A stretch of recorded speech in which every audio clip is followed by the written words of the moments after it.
That's good to know. Okay, everyone. Good morning. My name is Leslie Gould. I'm the Executive Director of the Greater Beverly Chamber of Commerce, and I want to thank all of you for attending. We have a lot more people that plan to show up, so hopefully they do and become enlightened, educated, and empowered by this incredible discussion that we're going to have this morning. As you know, we are recording this. We are going to be having breakout rooms a little bit later. Those will not be recorded. I will press pause, and then I'll start recording again when we come back. So this will be available on, our emails. We'll send an e-blast out about it. We'll put it on our website, YouTube channel. We'll send it to Anne-Marie Casey as well, so she can have it. And anyone else that would like to have it, we can do that for you. I really want to thank Anne-Marie Casey, who is the Executive Director of the North of Boston Convention and Visitor Bureau, for partnering and collaborating with us on this and other events that we've had this year. She is a wonderful partner and friend, so I'm very grateful and blessed every time that we get to partner with each other. I also want to thank an incredible team behind us. Of course, our Assistant Director at the Chamber, Robin Foster, who's been working on all the back-end RSVPs and emailing everybody. Everyone over at Endicott College, Michelle Campbell and Delia Day over at Mistlewood. Michelle's with the Van Loan School, Business School, and on both boards for both the Chamber and the North of Boston. So just an incredible team. And I want to remind everyone to stay muted and to use the chat. Because we'll have plenty of opportunity later for question and answer. And of course, I really want to thank our sponsors because as most people know, Chamber membership only covers 2/3 of the operating cost, and we're very grateful for the sponsors that we had sign up for this. We have Integrated Human Resources, Lori Labrie. I don't know if Lori's on the call. If she is, quickly raise your hand or tell me you're here, unmute yourself. We can give you an opportunity to speak real quick. No? Okay. She is our gold sponsor today, and we're very grateful for that. Our silver sponsor is Beth Israel Leahy Health, Beverly Hospital, and our bronze sponsor is the Law Office of Julie Lowe. At this time, I'm going to turn it over to Anne-Marie Casey, and if I left anything out or forgot something, please add on, Anne-Marie. If not, she's going to introduce our speakers, and away we go. Thank you so much, Leslie. And as Leslie said, she and I have been partners in many different things for many years. So it's really wonderful to be here today. I want to thank her, the Greater Beverly Chamber of Commerce, and of course, Endicott College and Mistlewood. Thank you, Michelle. You've been a fantastic mutual board member. Leslie and I are so fortunate to have you. And I want to thank all of our members that are here today. We're gearing up for a great tourism season. I know many of our members are here, and it's so good to see you. Tourism is a very much human to human business. And I think that this is an excellent beginning discussion, the beginning of more discussions to be had. So without further ado, I am thrilled to have our speakers here. We have Reverend Dr. Gail Cantor. She is the Director of Spiritual Life and Interfaith Chaplain at Endicott College. She is also the co-chair of the DEI Task Force at Endicott College. Welcome, Gail. And I would like to welcome Dr. Ashley Perry. She is an Associate Professor of Criminal Justice and Security Studies. She is also a member of the DEI Task Force and co-chair of the DEI Curriculum Committee at Endicott College. Welcome, Gail and Ashley. Thank you so much for being here. And we are looking forward to your presentation. Terrific. Thank you so much. And thank you very much for having us. Delia, the picture didn't change. I don't know if it's supposed to. I'm going to share my screen now. Okay, beautiful. Yep. Anyway, welcome everybody. And we're really very privileged to be here, and it's an honor to be here. And we have a lot to go over and a lot to share with you today. I have one recommendation for everybody is find something to take away from this morning that's powerful for you, that you're going to act on, that you're going to do something about, that you feel good about, and that's of interest to you, because that's what's going to make the most difference in the long run. So we're here today about diversity, equity, and inclusion, defining and becoming an ally. And maybe we can go along to the next slide. and talk for a minute about what we've been doing at Endicott College. One thing I want to say, that when you go to become an ally, you're not alone. It's really a group idea. Yes, it's you, but it's also about building a community of allyship in your organization. And that's really where we've come from as the task force. And we now are going to just in a couple of weeks start a new position, the Vice President and Chief Diversity Officer, which will be Brandy Johnson, who's served as our co-chair also of the DEI task force and Vice President of Student Affairs. But what we've been working on is really building an infrastructure, the task force. The students have started some social justice clubs like SURGE, Standing Up for Racial Justice, which interestingly enough is about building allyship amongst, not so, it's about building white allyship, that whole club. And we have regular forums where people can speak and talk. And one of the things that's been very successful for us is to offer programs, to have speakers come in, to educate, to bring Indigenous people from Indigenous communities in, to bring people from Black Lives Matter in, to bring people from the LGBTQ community in, to really have our students, our staff, our faculty have an opportunity to engage and to discuss and to be educated. And the more people educate themselves, the more they become allies, because they start to realize, wow, there are inequities. And when you realize that, you become an ally.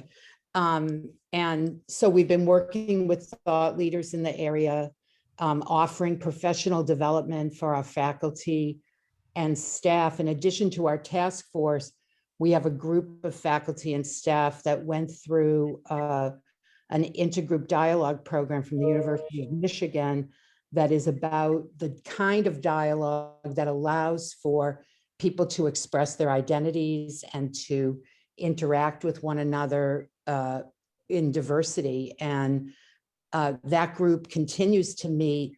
I want to give you the feeling of not just something from the top down, but really a grassroots effort to build allyship and to build interest in diversity, equity, and inclusion. So people all over the campus are really available to see what's going on and what do we need to alter, and to make suggestions and to be a part of the change and to be a part of the benefit from diversity. And then we've been doing several trainings that are, well, the microaggressions training, which we'll give you a little taste of at the end of this presentation, is a homegrown program we did because we realized there's a lot of little things people say that they don't think offend, or they don't think separate, or they don't think cause an issue, but they do. And so we wanted to bring awareness and kind of wake people up to their microaggressions and their implicit bias. And we created a program for that. We also offer safe zone training, which aims to educate people about the LGBTQ community. I'm going to turn over to Ashley for a moment to talk about how we're working on the curriculum, something she's much more involved in than I. Hi, so in regards to the curriculum, we decided to take a step back and look at, as Gail said, some of the areas where we could create some change. And what we noticed was that it was possible for students to go throughout their college education and not necessarily have a course that talked about anything related to diversity, equity, and inclusion. And so the faculty got together and decided that what we would do was implement a DEI designation, basically meaning that we would comb through the course's syllabi, the activities, the materials read, the objective of the course, and decide whether or not this course addressed something that fell under the DEI umbrella.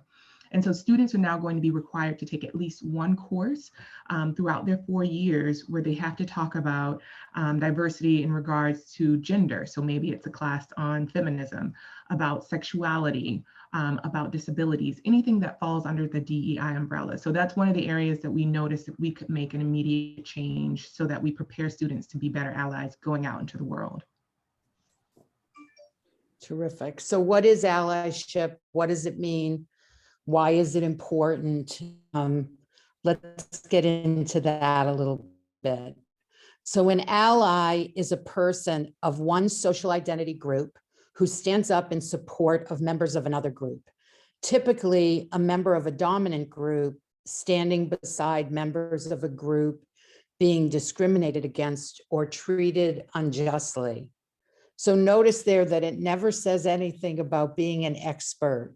So no one should exclude themselves from becoming an ally. It doesn't take any specific expertise. It's somebody who's willing to recognize that they could use their privilege, their standing in the community to support someone else who's maybe being discriminated against or treated unjustly, or for whom the rules are just less fair, less equitable. Someone who stands for the benefit of diversity and inclusion, knowing that when we eliminate discrimination, it makes a better world for everyone. Reverend Dr. Martin Luther King said, injustice anywhere is a threat to justice everywhere. And it helps to educate yourself, and we'll talk about that. But the power of being an ally really comes from being available, being intentional, being interested, being committed, being a friend in action, being somebody, it's more than being sympathetic or merely believing in equality. Sympathetic is different than allyship. Feeling bad about it, that there's discrimination, feeling bad that people with disabilities, people of different race, people of a different gender, sexual orientation, et cetera, are being discriminated against, that doesn't really help. In a certain sense, you still stand separate, and then you look over and you judge and you say, wow, I feel really bad about that. That's different than, and even if you believe in equality, that's a start, but it's really being willing to act. The Dalai Lama said, it's not enough to be compassionate, you must act. And he knows something about compassion. So if he's saying that's pretty good advice. Allyship is really transformational and developmental. It's about a change you're making in yourself, and it's ongoing. So I just want to say, the easiest place to start is just get interested in being an ally. If I could leave you with one thing, just get interested, because your interest will take you there. It's people of privilege educating themselves, considering their own implicit bias, waking up to injustices and inequities. It's not just about implementing policies.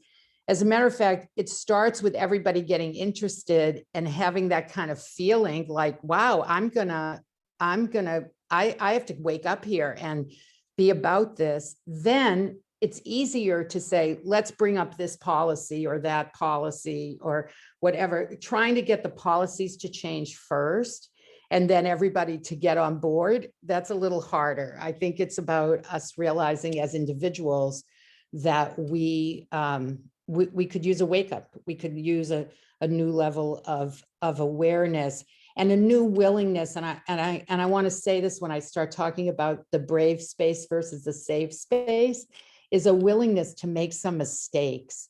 Like sometimes how you know you're a good ally is because you're willing to be really embarrassed by what you just said, but you said it anyway, and now you're out there, and now you're going to help people to parse it out and get it to work out. And and you're going to learn from it. And then that's not going to happen again. You're not just going to stay on the outside looking in and say, well, I'm afraid because I don't want to hurt anybody's feelings. I don't want to bring anything up. I don't want to make it unsafe. I don't want to feel unsafe myself in any way. This is work that requires getting outside of your comfort zone. And so I used to, before I was a minister, I was a corporate consultant. And back then we used to talk about creating a safe space for your employees and safe. And that sounds good to me still sometimes in some part of my head, but now it sounds like a cop-out more so, because in a certain sense, the world is calling us to have a brave space, not a danger zone. So I put up this little bullseye to show you, I'm not saying step so far out that you feel like you are, you're so far out, you're scared, you're going to fly some kamikaze mission, and this will be the last of your times that you ever open your mouth again. That's not worth doing. But getting out of your comfort zone, yes. Being out and available to learn and to be corrected if you need to be corrected, and to ask a question of a person of color if you need to ask a question in order to find out what is going to work here and what doesn't work here. That openness, that willingness is what allyship is really all about. The willingness to make mistakes, to bring DEI issues up, to point out racist or sexist discrimination, like to be the eyes and ears and to say, wait, that doesn't sit right with me that we do that here. That doesn't work here. And to be willing to take a little risk at work. That's what usually feels like a little bit of, maybe a lot of a risk, but you've got to find your place. And I think this idea of brave space, I know for me, it helps me to say, I'll probably have to be brave today. I'm the co-chair of the DEI task force at a college, and I'm here on behalf of our students, our staff, our faculty, this community. I can't just play it safe. I'm going to have to be brave, and knowing that going in is really a help to me, and I hope it is to you as well. Okay, I'm going to turn it over to Ashley to talk about strategies in the workforce, and then be back with you towards the end about microaggressions. Ashley. All right. Hi, everyone. So what we thought would be helpful is to go over some strategies of how to get started with thinking about DEI in your workspace. And so the very first and most important step is going to be inclusion or inclusivity. So a successful DEI strategy starts with inclusivity before anything else. And this is important to note in the beginning, because before you bring in someone to your environment, you need to make sure that the environment is inclusive. So I have here a quote by Lauren Nwankpa, and she says, "Getting diverse talent through the door is just half of the battle. Companies need to focus on creating an environment that makes people feel heard, welcome, and appreciated every day, especially during times like the ones we're in now." So inclusion has to be at the forefront of your practice first, because your diversity and equity efforts will suffer if you don't have inclusion. So I just wanted to give you a couple of examples of what that would look like.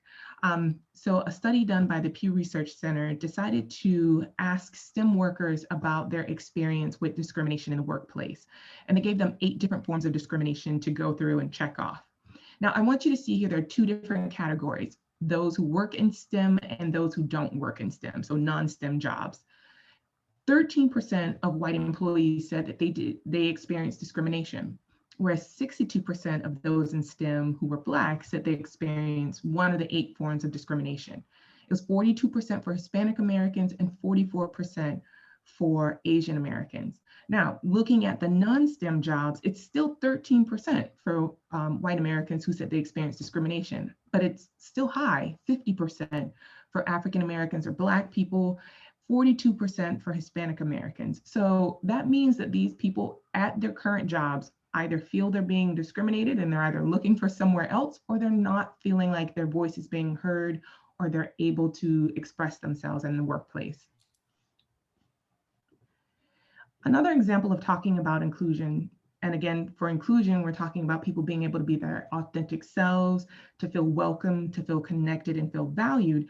This is an example that happened with Biosentry back in 2016. I don't know if any of you ever heard of what happened, but the firm, and what happens sometimes with STEM programs is that they'll have these big industry networking, after hours professional networking events. And they decided to bring in some scantily clad models and dancers, exotic dancers, at a professional networking event.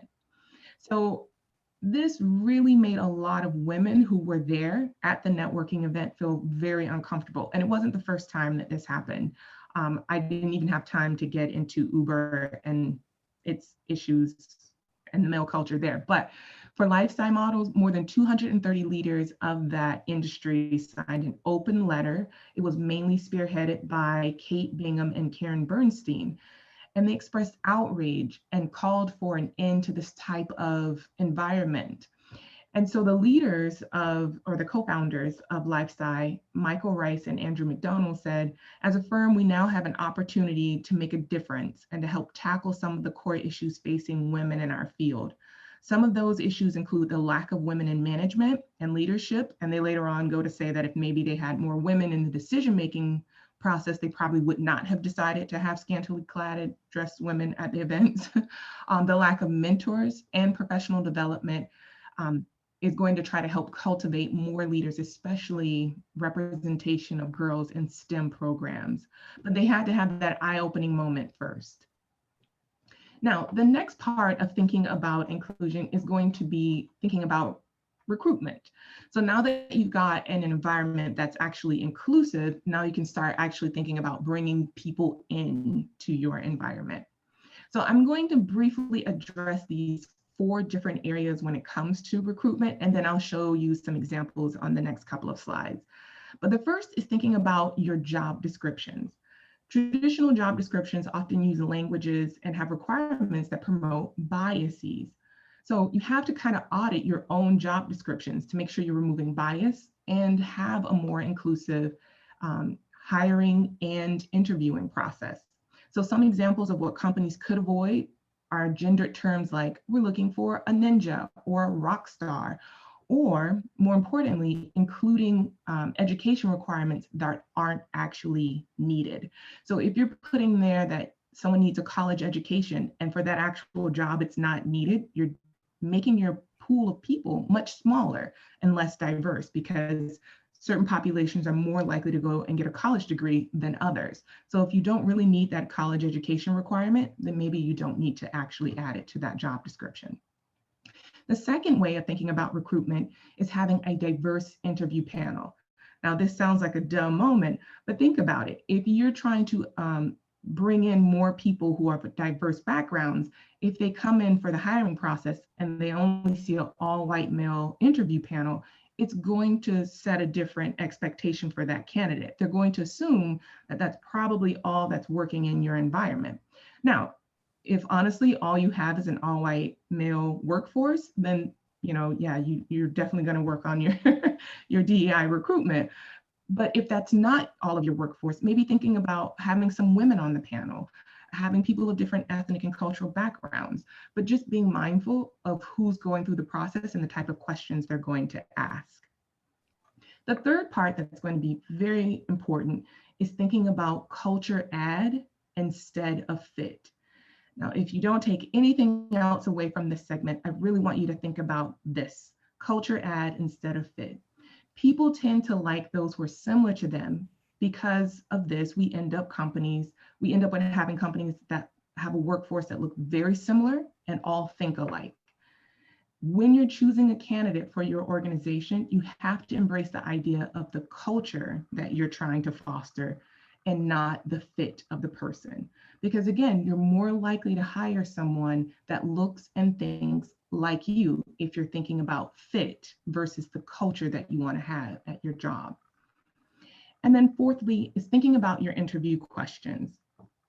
During the recruitment process, you got to address whether or not you want to continue to build that culture of DEI. So maybe during your interview process, incorporating questions that ask about diversity. So what does diversity mean to you? If it's a managerial position, you can ask a question like, what have you done in the past to ensure that you're building a diverse and inclusive team? So those are just some of the examples of kind of questions you can include to make sure that you're working on the culture and not the fit. Now, when it comes to looking at the type of job descriptions, this was a study that was done looking at men versus women in the response to job applications. So one of the questions was, I didn't think that they would hire me since I didn't meet the qualifications and didn't want to waste my personal time and energy. That was 46% correct for men and about 40% for women. However, you can see on this third row, it says, I didn't think they would hire me since I didn't meet the qualifications and I didn't want to put myself out there if I was likely to fail. 21% for women versus 12% for men. And then at the very bottom, you'll see the question was, I was following the guidelines about who should apply. 15% of women did not apply for the jobs just based on that alone versus 8.5% for men. So women are more likely to not apply for a job aren't 100% qualified for, and they feel that that's going to be because they'll fail. Now, this one, I just wanted to give you an idea again of what's happening out there in the real workforce. And I wanted to show you about a finding DHS had. They were looking at their population of special agents, intelligence analysts, and staff versus the general population. So if you look in the middle there, you'll see that the US population, when they originally started looking at the data, was around 34% for minorities. And then they found that it creeped up to about 39% of the US population were minorities. But for their professional staff, it was 32% minority. But when they looked at their intelligence analysts, it was 23% minorities and only 18% when it got to their special agents, in comparison to 39% of the US population being minority. So they set the precedent that over the next 10 years, they were going to hire a more diverse workforce because they noticed they had become more white over time because of fit and not culture. So talking about this fit versus culture, I just wanted to give you these two quotes. The first is that all things being equal, employees select candidates with names like Emily Wash and Greg Baker for callbacks 50% of the time, more than candidates with names like Lakeisha and Jamal. Also looking at the statistics of it, Jamal would need about 8 more years of work experience to get the same level of callback or same level of experience required than Greg. And so just to give you an idea of what this looks like as a breakdown on the next slide, we'll look at the names, just the bias that we have on the very top when it comes to hiring. In comparison to white sounding names, 75% of white sounding names are more likely to get an interview than the identical resume with an Asian sounding name. If you have a white sounding name on a resume, you're 50% more likely to get an interview than someone with a black sounding name. And then when we get to Latino sounding names, that's about 25% more likely if you have a white sounding name. And it doesn't stop there with when it comes in regards to race. Specifically, or if you could go back just for 1 second, Michelle. All right. No worries. Specifically, when we're looking at gender, male names are 40% more likely to get an interview than a similar resume just with a female name. So again, this is thinking about our own personal biases and how people don't even make it into the workforce just by the sound of their name. Okay, thank you. So another part of thinking about the workforce and making sure it's inclusion is a transparent culture. You want to develop DEI groups within your company that allow people to have transparency and empathy, something that Gail was referring to about allyship within the workspace. And more importantly, you need leaders who are going to be able to speak up, especially if they see something that's going wrong. So you need that culture that embraces being uncomfortable. And again, as Gail said, uncomfortable, not in the danger zone, but out of your comfort zone, because you're going to have tough conversations. So what I thought I would do is show you an example of a lack of transparency, and that's the example of Bank of America. Now, I don't know how many of you know about the woes of Bank of America, but in 2011, they were fined $335 million to settle discrimination charges. And this was because they were found to give higher interest rates to African American and Hispanic borrowers solely because of their race. By 2013, it was found that during the financial crisis, foreclosures were much higher for Black and Latino home buyers under their scope because they had given them a much higher interest rate and mortgages that they knew they couldn't afford.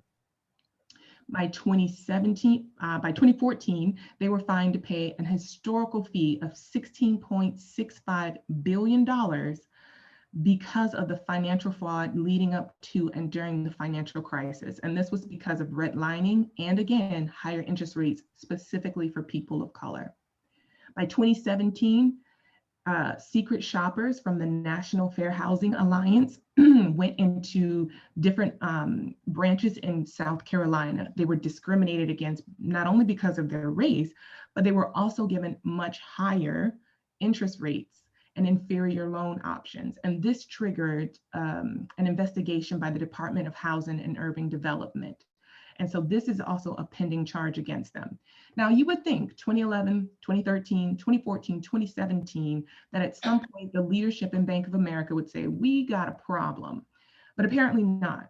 At the end of last year, pending charges were brought against Bank of America for prioritizing small white businesses versus minority businesses when it came to the Paycheck Protection Program due to COVID. So what does this mean? It means that in order to have a DEI environment, it needs to be a company-wide approach. Unfortunately, when we think of DEI, we like to put it on HR, but it's way more than human resources. It's leadership having that buy-in, because again, they're going to be willing to speak out when they see something and have those uncomfortable conversations. And it also begins with developing a diversity and inclusion committee, or just a core team that's going to drive these initiatives. So as we said at Endicott, we've developed these DEI task force so that it's something that's coming from within the organization, not from the bottom or the top, it's coming from within. So it's not just an HR department issue. So lastly, I just wanted to leave you with this idea of what inclusion needs to look like in your workforce. As Gail mentioned, you need to be uncomfortable, or be comfortable with being uncomfortable, being able to talk about racism, being able to take action and not just saying, oh, that's really bad, but actually doing something, practicing that allyship, being focused on the change, and starting with self. So before you try to bring in a diverse and diverse group of workforce, make sure that you have an inclusive environment to bring them into. Because if you hire a bunch of diverse people and the environment is not comfortable, they will leave.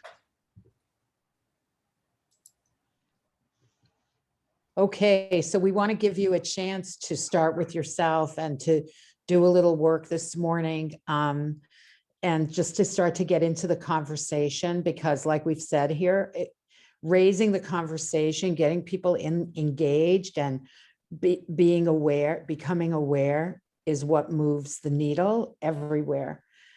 Let's start by showing you a little bit of showing you this short video. Actually, it's not a little bit of it, or the whole thing, but a short video about microaggressions. A microaggression is a comment or an action that subtly and often unconsciously or unintentionally expresses a prejudiced attitude toward a member of a marginalized group, such as a racial minority. It's people making little quips, little jokes, little things we all said when we were kids. And, you know, somebody the other day was telling me they were on a call about working with the deaf community and scheduling an event. And someone said, can't hear you, thinking it was adorable that they were saying that. And I know the person didn't mean, you know, if you interviewed them, they would say they didn't mean any harm, but it's very offensive. And we don't know that we're doing a lot of the things we're doing. So raising our awareness is the first step in being an ally. So here's a little video to get us started, and then we have an exercise for you to do so you can practice a little bit. So you're not good at golf, but you're white.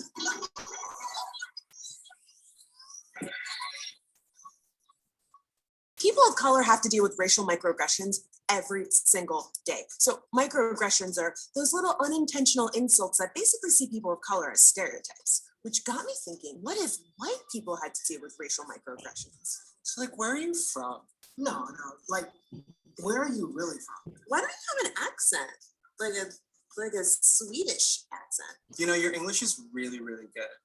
It's like, I can't even tell you have an accent or anything. I don't have an accent. No, that's what I'm saying. You don't speak Gaelic? You don't speak German? Can you say a curse word in European? Like, you know, like, what does that even mean? Hey, Connor, Do you know about NASCAR stuff, right? Can you take a look at this? Can you teach me how to line dance? Play the banjo. Act entitled in the supermarket. Love white food. No real flavor to it. Never an upset tummy. You're so exotic. How do you get your hair like that? I love how it's so limp. Ew, why does it feel like that? Oh my God, so it just does that? No, you are really pretty for a white girl. Your eyes are so round, like this. You know who you look like? Kenny Chesney, Zach Braff, Emma Stone. Rachel Maddow, my friend Chad. Maybe you know him because he's white too. No, Emma Watson. Not Macklemore. What's the other guy? Is it Emma Thompson? It's CHAD, like Chad. One of the Emmas. You look like an Emma. You know who you look like? I bet you hear this all the time. Jeffrey Dahmer. How does it feel to be the token white guy in the office? Hey, Connor, can we get a white perspective on this? I love everything about white culture. You guys are like so fun. What do you mean you don't listen to Creed? You're white. You've never tried meth. But you're white. You don't act like a normal white person. You're not really white though. You're not really white. I'm whiter than you are. So did all your ancestors own slaves? No, but of course he wishes that he could still own slaves. That's a part of his culture. Right, back me up on this one. The thing you have to understand about white No, culture I is went that to white an people are... historically white college, so Okay, I know but about I white culture. backpacked in Europe. So can you say how ridiculous this was? I know. Story of my life. If you've ever experienced microaggressions because of your race, gender, sexuality, or body type, go ahead and vent about it in the comments. Can you teach me how to like take a really popular rap song and like make it a ukulele song? It's so cool. I think it's so cool how you guys do that. Okay. So you're not good at golf? Oh, Having a slightly slide issue. Hold on. there we go. Okay, maybe go on to the next. So we're going to do a little exercise. We're going to break you out in breakout groups. You were sent a handout, and it's also in the chat is a link to the handout as well. And oh, that's great. Delia left the, if you'd like to share that video with others, she left the link for that as well. But there's the link for the, where it says CCM DEI microaggressions breakout. You'll be able to get the handout if you don't have it. And all we're asking is take a few minutes and complete one or two of the exercises on the worksheet. You don't have to get through all of it. It's really to raise a discussion. And the way the worksheet works is you match one from column A to column B to sort of come to understand what does that column A is a microaggression and column B is what is really being said. And so you get a chance to look at that and maybe generate some additional awareness for yourself and also to understand what's happening in the environment around you, because a lot of times, being an ally isn't so much what you yourself do, it's recognizing what's around you and having the confidence to say, we're not going to be saying that here anymore. And let me show you why. It's being the one who is willing to point out where people are unaware and doing things that they don't, having the conversation about microaggressions or having a conversation about implicit bias and being willing to point out that we very nonchalantly say things and maybe need to be much more aware of what we're doing. So we're going to put you in a breakout room. There'll be a little warning when it's time to come back, and enjoy. Everyone. We have some good conversations. We did. We had some excellent conversation. Yeah. Does someone want to share something from the conversation from the breakout session? Something that you recognized or something that was surprising to you, or how was the breakout session? Go ahead. Gail, short, just very quickly, our group of four, we took the latter part of the worksheets and did C and D. And one of the things that I brought up, which everyone, we talked about for a minute or two, I have not heard or spoken the word retarded in decades. And Right. but I was just having a conversation with someone about that word. So I should say, yes, I have, but I mean, really use it, right? Because we haven't heard it. It was probably part of a news feature that I heard on TV. And I was talking to someone who was watching it with me saying, I haven't heard that word in years. I haven't even spoken that word. Isn't it great though that people aren't using that word? And so we talked about it a little bit, and then there were other, things that came from that. So that one really came out in our group too, because some of them were so outrageous. It's like, oh, we would never say anything like that. But when we got to that one, we all said, when we were kids, when we were little, that was like totally something we would say to a friend or something. Exactly. So, exactly. and not just about a person, not just about a person who might have challenges, but actually like, oh, that person's retarded. Like literally, like that was like commonplace in school. Of course, yes, yeah.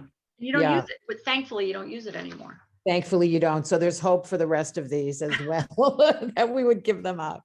Exactly. Anybody else, any insight from the breakout session that you'd like to share with the group? Okay, well, we have time for, I think correct me if I'm wrong, but we have time for some questions and answers. And there's a question in the chat I can look at. Nope, someone I don't see. Oh, someone said I don't see color. Let's talk about that for a second. Let's talk about that because I'm going to bring something up. I'll say something personal. So Oprah, the woman took, media storm, everyone loves her, etc. And I mean, I have said to people, I don't even, this is a long time ago, but like, I don't even see her. I just see her as everybody else. I don't see her as black. I don't see her as white. It's just Oprah. I mean, comment about that because really that's what we're talking about. This is one of those unintentional moments where you say something and, you know what I'm saying? Yeah. Ashley, you want to say, or you want me to? Go ahead. Sure. Yeah, so that's one that came up in our group. And so the reason I put it in the chat is because I did want people to think about that statement, because I do hear people say it a lot. But as a person of color, when I hear someone say, I don't see color, it's just a full stop sign. It means I don't want to think about what I have said or I do that may offend you. And I am just going to block this out. This is a full stop sign for me because I don't see color. So there's nothing else to talk about. And so when someone says I don't see color, it just kind of invalidates whatever conversation you're having with them. Because you obviously do. We all see color. We all have biases. And so by just putting that full stop sign, it ends the conversation. You don't get uncomfortable and nothing changes. See, and I'm so glad that you said that because, from my perspective, when I said it, and it was obviously a very long time ago, but still I said it and I meant it as like, I guess from a white person's perspective as like, well, I don't see black or white. I just see a person. I just see a human being. And that's what I meant by it. But I can absolutely understand now why someone would get offended and why shouldn't I see color? It's a good thing. Like we're all different. Embrace it. Exactly. I just wanted to add to that because hi, I'm Kasia. I'm Kasia. Hi. I'm with my friend Kristen, so that's not my name. Hi, Kristen. That's okay. Hi. I just wanted to add a little bit to that because I want to say also that when I hear I don't see color, I immediately am offended because of all the weight that my color carries and all the weight that I've had to carry for my entire life, my family. And for someone to say that you don't see color, to me, it hurts my feelings because it says to me, you don't see all the trials, the tribulations, the hurt, the pain, the oppression that color has impacted in the world, right? But in my life, just personally. And I also wanted to say that the microaggression video was amazing. And I agree with you. I didn't get her name, but about I don't see color as for sure a way of avoiding the conversation. Because uncomfortability is something that no one wants. Human beings are designed to love consistency and to know what to expect, but that's not what this is. And in order for us to really get to that place of cohesion and inclusivity, we have to get to that uncomfortable place first. And I just, when I was looking at column A, one of the things that I thought about was a lot of what I got growing up. I shared with my group that, growing up, going to a private Catholic high school, being, one of the handful of Black people, right, in my class, a lot of what I got was, I heard, she's pretty for a Black girl. And I just wanted to say that because that statement has weighed on me, and I still get it today. Pretty for a Black girl. You're so pretty for a Black girl. That, to me, is so offensive. And I have friends of mine, people that I call my friends, that have said that to me. And it's just about educating, and just being open. Yeah. And not being defensive. Being curious and asking questions is okay. Absolutely. So that's just my little. No, and I'm so grateful that you said that. And I just hope people understand. I wanted to start this conversation by being completely transparent. And I so appreciate what you're saying. So thank you. Got a couple questions in the chat. Gil, or I think it's Gil. I hear the R word used regularly, and I always say, don't use that word. Are there any other reactions that this person might be able to use in response to that, rather than just don't use that? Yes. I mean, I think it's good to say why don't use that. Like, what are people left with when you use, do you think people are left empowered when you use that? Have you paid attention to what that word leaves others with? Have you, do you have an understanding of how you're leaving the environment we all live in from that? So you could actually point out or ask them to look and see, did they think that was the right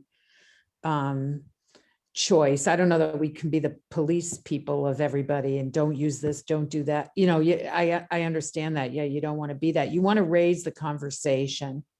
You want to make room for other people to become allies, right? Like, we don't want to alienate everybody by saying, you said that, so you're obviously not an ally, stop it, or you're out. It's more like, well, what do we realize when we say, wow, that doesn't sound right to me, that we should say that? Because sometimes I tell one on myself, I say, wow, well, just the way that Leslie did, I used to say that all the time, but then I realized it left people with XYZ feelings. Do you realize that it does that? And have the conversation so people can find themselves in their own allyship.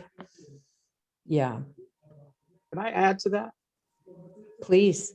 Hey, Abu. Hi, good to see you. You too. I think when it is this discussion of the microaggressions and leads me to that versus the narrative of political correctness that people have talked about over the years or been upset about. That why do we have to be politically correct? Why can't I just say what I want to say? It's just in jest. It's just, it doesn't, I'm not trying to intentionally hurt someone. But that's the point. You are hurting someone. So it's not political correctness. It's about respect. It's about respecting someone's differences, someone's culture, someone's background. And to suggest that it's, people being sensitive, in and itself, it's hurtful.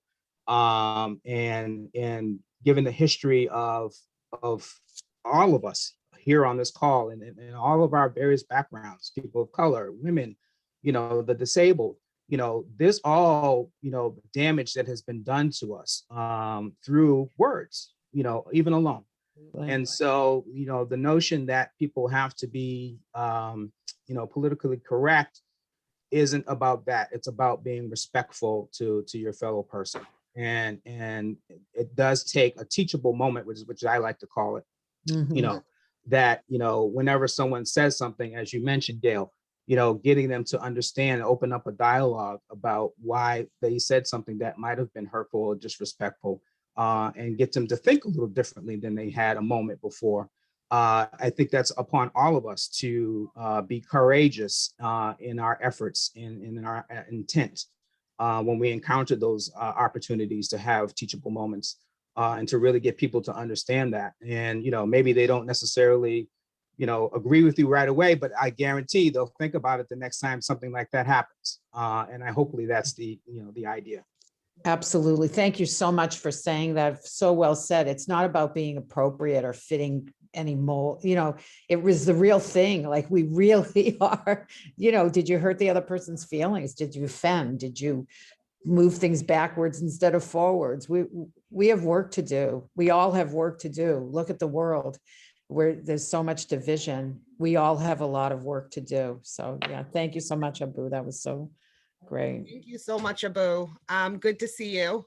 Yeah. And I just wanted to add to say that Gail and Abu, people can relate to pain, and I, I am, I'm not Jewish, but when those shootings and attacks happened, I can relate to being hurt. So I walked into temple for my first time. I didn't know, I don't know anything about the religion or anything really about, the folks there, but I knew that there were people that were hurting, and it was my time to be there. So I just want to say that even if you don't know all the things, just to know that you felt pain before, you can relate to that. That's great. Thank you so much. Yeah. I think, Leslie, we're at the end of our time, so maybe you want to wrap up. Thank you so much. Does anyone do we have any other quick question that you think we really need to answer? Because I want to make sure people feel heard, or we did talk prior to coming on today about definitely doing a follow-up, because it's that important. Yes. So anything else? And Ashley and Endicott College and Mistlewood for everything that you've done today, putting this together. And Leslie, I'm extremely interested in discussing next steps, because moving forward. Absolutely. I am so grateful for everyone's time today, on behalf of the Greater Beverly Chamber of Commerce and the North of Boston Convention and Visitor Bureau, and absolutely the incredible, amazing team, thoughtful team over at Endicott College, and all of you for joining us for this really healthy discussion and very important, impactful discussion.